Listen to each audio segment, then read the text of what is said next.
My name is Uncle T-Maxx Sam, and this is a vintage 1999 Traxxas T-Maxx. This was a game changer, and it's got one question for you, and it's not why the American flag is trying to choke me while taking my tax money.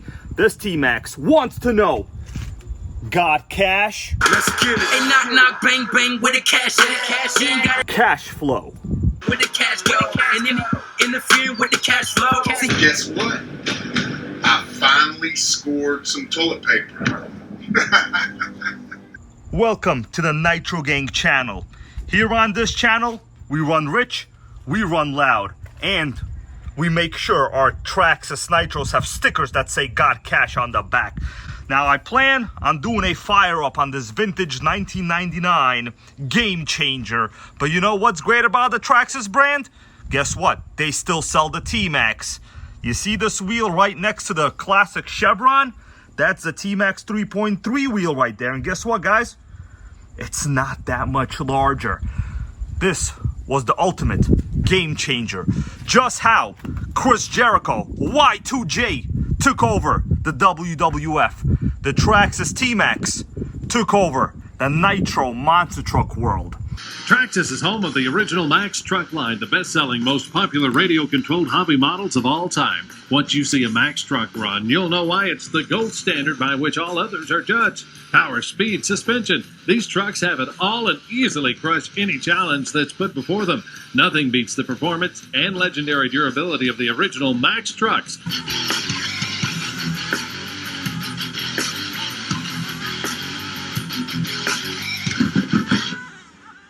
Let's fire up the T-Maxx. We're gonna test out how this thing runs. The first time it's been fired up in, well, over 20 years at this point. Electronics, they're okay. Throttle servo works. The reverse also works. I have some fuel in the system. I'll pass the annoying, boring parts. Let's see what happens. I have it, you know, kind of on a, well, something I use for gardening, right?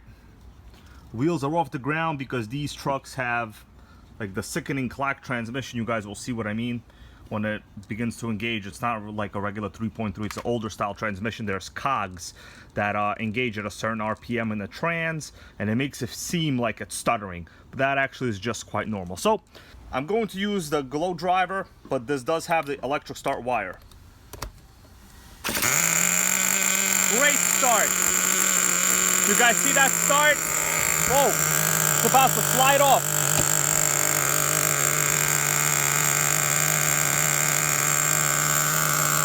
Well, it's running. It's running, guys, so far. The idle seems okay. That is normal that you see it spinning. I'm doing a little test here. I want to know whether the engine will be able to idle normally. Okay. Weird. It just shut off on its own right there. It just shut down.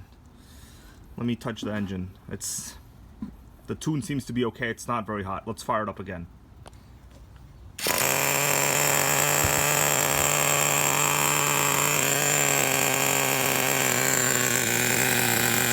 Raise the throttle trim.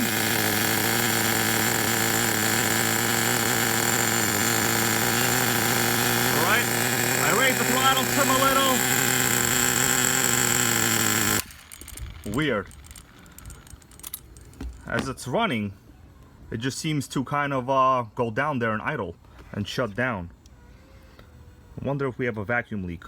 Well, we're gonna fire it up again. I think when the engine warms up, it'll be fairly obvious whether we have a vacuum leak or not.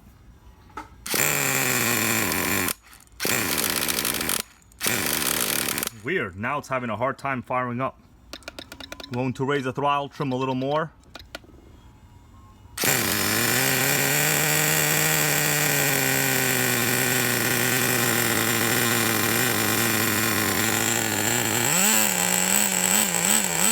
Whoa, that's the sickening engagement of the trans.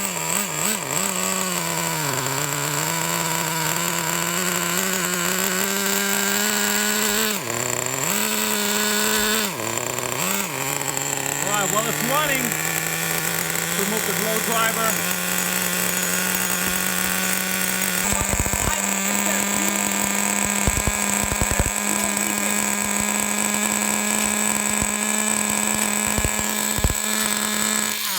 have to shut it down. I try to show to you guys as much as I can. There's a drop of fuel leaking from the bottom of where the front bearing is on the crankcase over there. That is literally unburned fuel directly from the bottom of the crankcase. Well, that explains the situation. That explains why it seems to speed up and then just shut down, because we have ourselves a massive leak. It looks like right over there from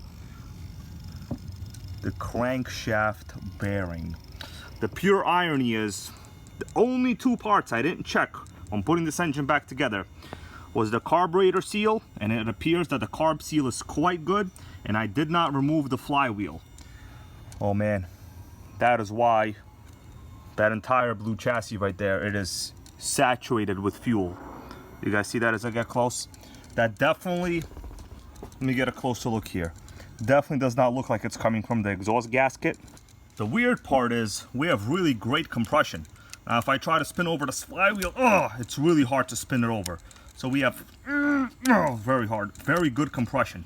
I'm thinking, is it possible over the 20 years that this engine hasn't run, that the front bearing on the crankcase there in the front has deteriorated to the point where it is actually passing unburned nitro fuel down, which also means that there is a good amount of air somehow escaping, or maybe getting in. I don't know, but I don't see any other signs of leaks anywhere.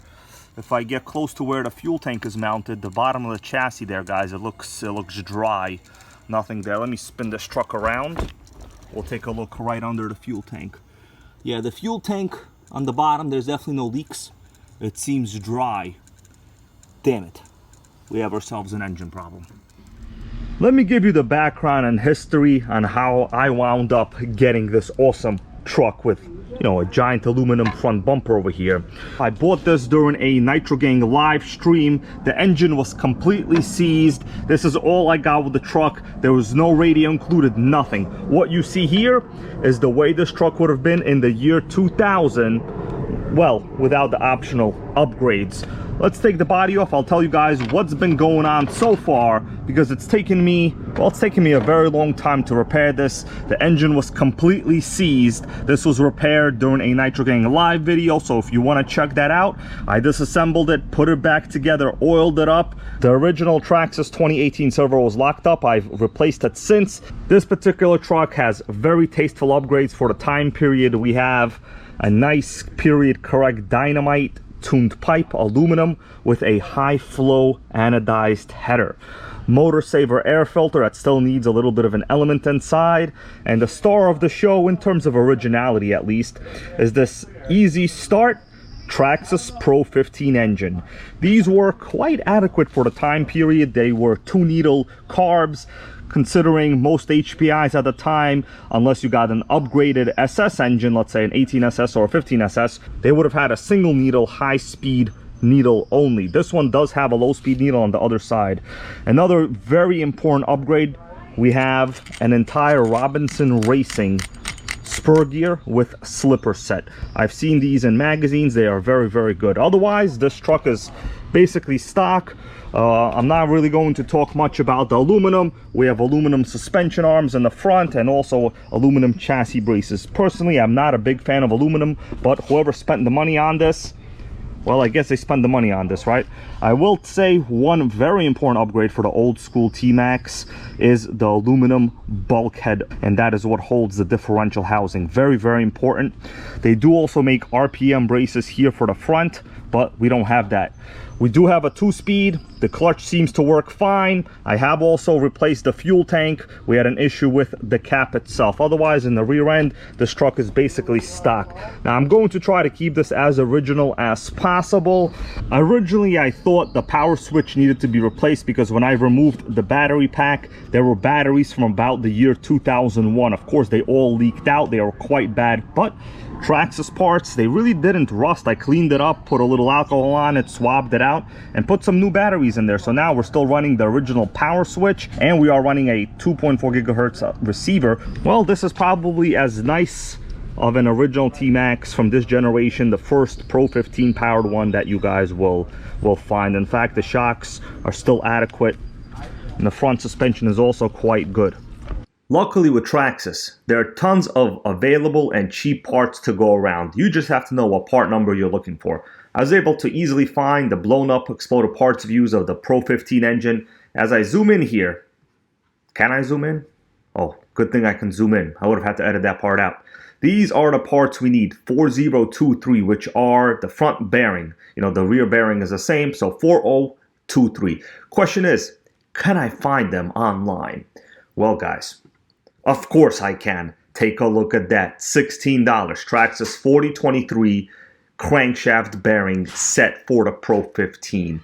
Now I went to A-Main and I took a look of all of the available in-stock Traxxas models. And you know what? Not only do they have parts, but they have many, many models available for pretty cheap prices. $334. Get this Traxxas Nitro Rustler. You could hit 50 miles per hour and you can yell, one speed is all you need. If you have the need to look like you're short course racing, get the highly recommended Nitro Slash. But what we really want is a proper T-Maxx. I know you want a T-Maxx. Check it out.